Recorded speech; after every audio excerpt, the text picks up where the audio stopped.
Assalamualaikum, salam Malaysia Madani. Saya Farzilah Nurafiqah Arif dalam ringkas 8 pagi.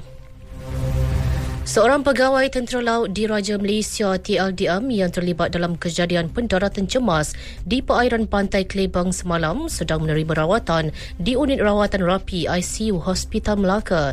Timbalan Menteri Pertahanan Adli Zahari berkata, Lieutenant Commander Afiq Muzadi Abdul Aziz menerima rawatan di ward berkenaan berikutan komplikasi pada paru-paru. Beliau dilaporkan berada dalam keadaan stabil namun masih memerlukan pemantauan rapi daripada pegawai perubatan. Dua lagi mangsa iaitu juruterbang Lieutenant Commander Muhammad Kamal Abdul Rani dan Lieutenant Muhammad Faiz Razali dibenarkan pulang selepas menerima rawatan di Jabatan Kecemasan dan Trauma Hospital Melaka.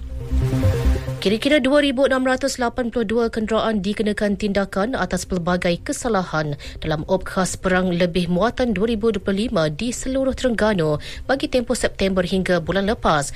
Pengarah Jabatan Pengangkutan Jalan JPJ Negeri Muhammad Zamri Samiun berkata, tindakan itu hasil pemeriksaan ke atas 22,754 kenderaan termasuk kenderaan pengangkutan awam dan kenderaan perdagangan barangan. Secara keseluruhannya 4,447 notis dikeluarkan selain 4,595 saman atas pelbagai kesalahan.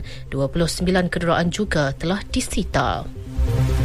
Kementerian Kesihatan KKM menafikan dakwaan bahawa fasiliti klinik kesihatan tidak lagi menerima pesakit walk-in atau jumpa terus seperti yang tular di media sosial. KKM memaklumkan walaupun sistem janji temu adalah kaedah utama, ruang untuk pesakit walk-in tetap disediakan khususnya bagi kes kecemasan, warga emas dan golongan yang mempunyai kekangan akses teknologi.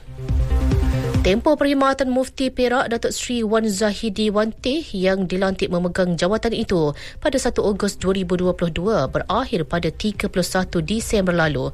Jabatan Mufti Negeri Perak menerusi hantaran di Facebook memaklumkan bahawa beliau telah diraikan dalam satu majlis perpisahan membabitkan kaki tangan jabatan berkenaan. Beliau sempat menitipkan pesanan bahawa kejayaan dalam bidang kefatwaan adalah sebahagian daripada dunia dakwah yang luas. Hujan lebat sejak beberapa hari lepas menyebabkan kejadian tanah runtuh serta banjir di Bindoy, Negros Oriental, Filipina.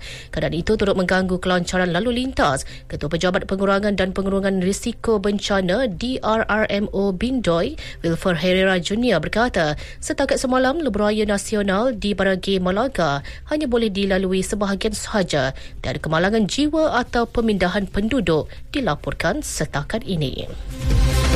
Sekian berita yang disuntik oleh Siti Nur Ain Abdullah dari Pusat Berita RTM. Assalamualaikum, salam Malaysia Madani.